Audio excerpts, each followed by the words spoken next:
Mahbubah and Dar Tabligh, at least you see the changes occurring. Nabi Nuh was seeing no one's changing. Now, if after 5 years, 10 years, you see not one person or not a handful of people are changing, you would get frustrated. 950 years, what sabr do you have? So Allah lengthened his life as well. Again, amongst those who Allah lengthened his life was the Prophet Idris. We have a hadith which say he is still alive until today. His name is mentioned, if you look in Surah 19 verse 56, if I'm not mistaken, Prophet Idris, his name is mentioned. He has an interesting story. Remember, Prophet Idris was one of the first prophets of God. After Adam, one of the first ones was Idris. And in Surah 19 verse 56, Allah subhanahu wa ta'ala, when he talks about Idris, وَاذْكُرْ فِي الْكِتَابِ إِدْرِيسَ إِنَّهُ كَانَ صَدِّيقًا نَبِيًّا. Siddiqan Nabiyya, he was a truthful prophet. He would always tell his people, never make false oaths and do not listen to liars. Very truthful. He was known, his word was truthful, like Rasulullah, Sadiq. وَرَفَعْنَاهُ مَكَانًا عَلِيًّا. We raised him an exalted place. Prophet Idris lived in the time of this king. The king happened to walk past the garden on one occasion. And he said, I want this garden. The people said to him, but the garden belongs to someone. He said, okay, leave it. The king had a bad wife. This wife said to him, King, why don't you just say that the person who owns the garden has apostated, and so he becomes ready to be killed. And then we'll kill him, we'll take his garden. What did the king do? He made this accusation, he killed the person, they had the garden. Nabi Idris, he warned the king. He said to him, Allah will punish you if you don't change your way. What you've done is unjust.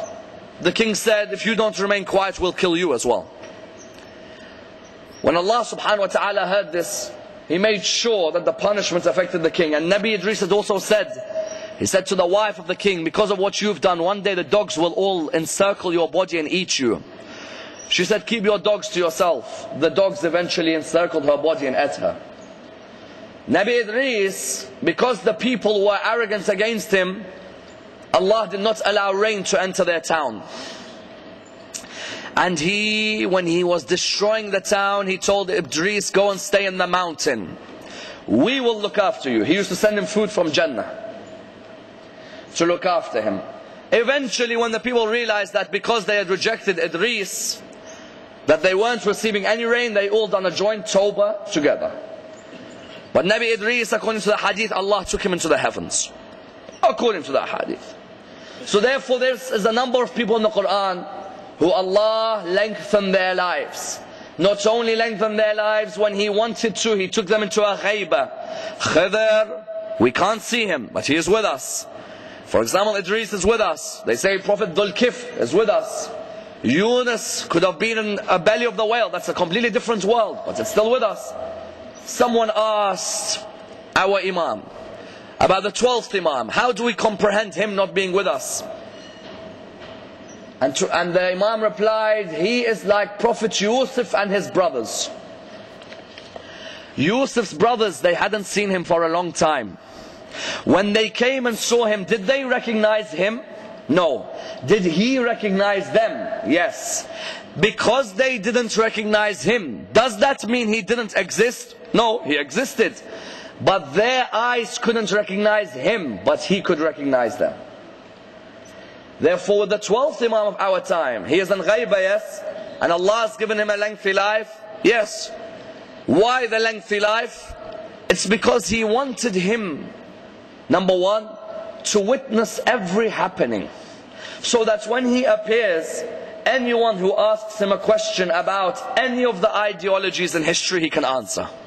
Number two, so that every ideology that will come, communism, socialism, capitalism, every ism, every single one will come, and every single one will fall, so that mankind will not say, I never knew. Mankind will see all of them until the Messiah comes. Number three, to test the faith of the believers.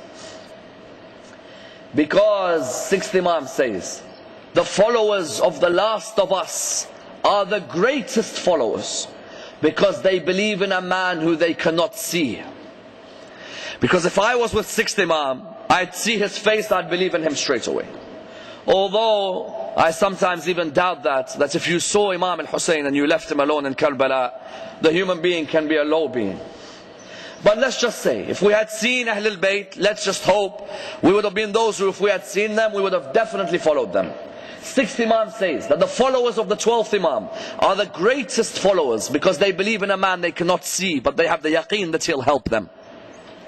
Because Quran always says, الَّذِينَ يُؤْمِنُونَ بِالْغَيْبِ, those who believe in the unseen.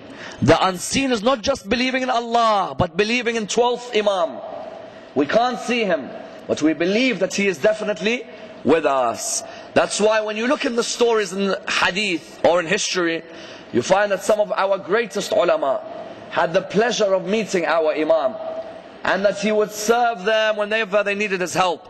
I remember reading a story which in some books is related to Allam al-Hilli, in other books is related to Shaykh al-Mufid.